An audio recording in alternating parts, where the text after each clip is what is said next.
In each episode, we'll give a short talk on a theme, and during the talk, I'll explore a few interesting words and phrases for you.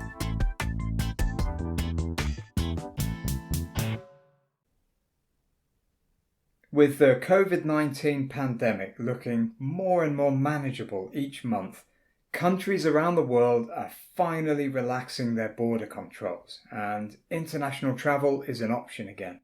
Lately, I'm getting emails from those of you who are planning to move abroad to live and work. Some of you are hoping to emigrate or to move permanently to another country. And some are just going to work abroad for a few years and then return home. We call those expats, which is a shortened version of the word expatriate. It means a person who lives outside of their native country. And there are also those who want to study abroad as international students. But one thing's for sure, people in all those situations will experience the same mix of emotions, the excitement and the anxiety that moving to another country brings. One listener from Turkey asked me to talk about expat lives as she and her family are emigrating to the Netherlands soon. So I thought for today's episode I'd give a few useful tips for those planning to move. My first tip takes place before you even leave home, and it's to get all your documentation in order.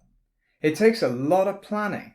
You need to organise your visas or work permits and get all your COVID documentation sorted out. There are recommended vaccinations for the country to which you're travelling and everything else. And as the old saying goes, failing to plan is planning to fail.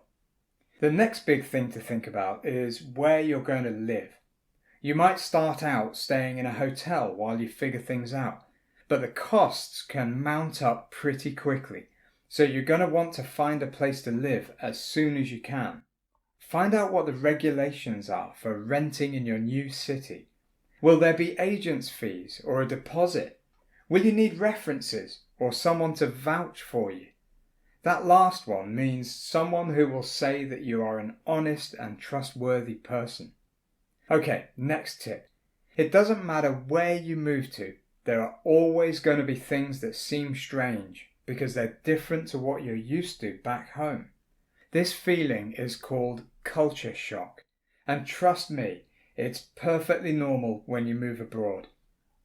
You're also going to stick out a bit, and that's fine, but it's important to minimize any potential negativity that might bring by doing your best to follow the local cultural norms. Read up on the local culture in advance and find out what things you should avoid doing.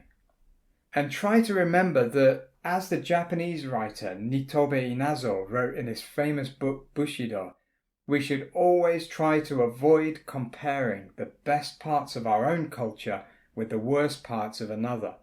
In other words, we should look at a country in its cultural entirety.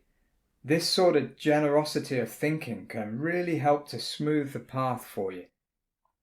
Also, try to learn the basics of the language, especially social transactional language for places like cafes, shops, and transportation. And remember the importance of a smile. As the comedian George Carlin once said, everyone smiles in the same language. My fourth tip is about making friends. Life can get lonely if you don't know many people, so try finding a club for an activity you're interested in so you can meet like-minded people and have some fun. Maybe join a language class. Language schools always attract people who are new to the country. Look for Facebook groups aimed at expats. There's usually plenty of stuff online nowadays. And my final tip is about dealing with homesickness. We all know that awful feeling where you just miss your home or family so much. But the truth is, there's never been a better time to live abroad in terms of the technology to help you keep in touch with people back home. Schedule regular calls with the people you're missing. There's another old saying in English, out of sight is out of mind. And this can easily apply to people once they're no longer part of each other's regular lives. Don't let that happen. Of course, you'll need to focus on your immediate surroundings, and your brain will be constantly processing new things, but try to make the effort to keep in contact.